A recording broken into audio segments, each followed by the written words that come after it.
வணக்கம். ஓபிஎஸ் அணி வைத்த விஜயகாந்த் இரங்கல் பேனர் கிழிப்பு, சிசிடிவி காட்சிகள் வெளியீடு. தாராபுரத்தில் பரபரப்பு. தாராபுரம் திருப்பூர் மாவட்டம் தாராபுரத்தில் தேமுதிக முன்னாள் தலைவரும் திரைப்பட நடிகருமான விஜயகாந்த் மறைவையொட்டி அதிமுக ஓபிஎஸ் அணி திருப்பூர் புறநகர் மாவட்ட செயலாளர் காமராஜ் சார்பாக இரங்கல் பேனர் தாராபுரம் அண்ணா சாலை அருகில் வைத்திருந்தனர். இந்நிலையில் நேற்று அனைத்து கட்சி சார்பில் அண்ணா சாலை பகுதியில் மறைந்த கேப்டன் விஜயகாந்திற்கு அஞ்சலி செலுத்தும் நிகழ்ச்சி நடைபெற்றது.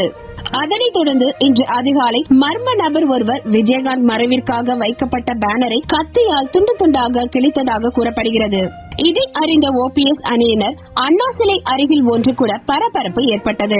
அங்கு வந்த காவல்துறையினர் ஓபிஎஸ் அணியினரை சமாதானம் செய்து கிழிந்த பேனரை அகற்றினார். இது குறித்து தாராபுரம் காவல் நிலையத்தில் காவல் ஆய்வாளர் மணிகண்டன் இடத்தில் ஓபிஎஸ் அணி புறநகர் மாவட்ட செயலாளர் டிடிகே காமராஜ், நகர செயலாளர் ஐவகர் உள்ளிட்ட 50க்கும் மேற்பட்டோர் விஜயகாந்த் இரங்கலுக்காக வைத்த பேனரை கிழித்த மர்ம நபர் மீது நடவடிக்கை எடுக்க வேண்டும் என புகார் கொடுத்தனர். இதனைத் தொடர்ந்து செய்தியாளர்களை சந்தித்த ஓபிஎஸ் அணி மாவட்ட செயலாளர் டிடிகே காமராஜ் தெரிவிக்கையில், பேனரை கிழித்த நபரை அடையாளம் கண்டுபிடித்து அவர் மீது உரிய சட்ட பிரிவுகளில் நடவடிக்கை எடுக்க வேண்டும் எனவும், அவ்வாறு காவல்துறையினர் தக்க நடவடிக்கை எடுக்கவில்லை என்றால் அண்ணா சிலை முன்பு காத்திருப்பு போராட்டம் நடத்தப்படும் என தெரிவித்தார். இதனிடையில் ஓபிஎஸ் அணியின் பேனரை கிழித்த சிசிடிவி காட்சிகள் வெளியாகி பெரும் பரபரப்பை ஏற்படுத்தியுள்ளது. சிசிடிவி காட்சிகள் அடிப்படையில் போலீசார் விசாரணை நடத்தி வருகின்றனர். திருப்பூர் செய்தியாளர் சக்திவேல்.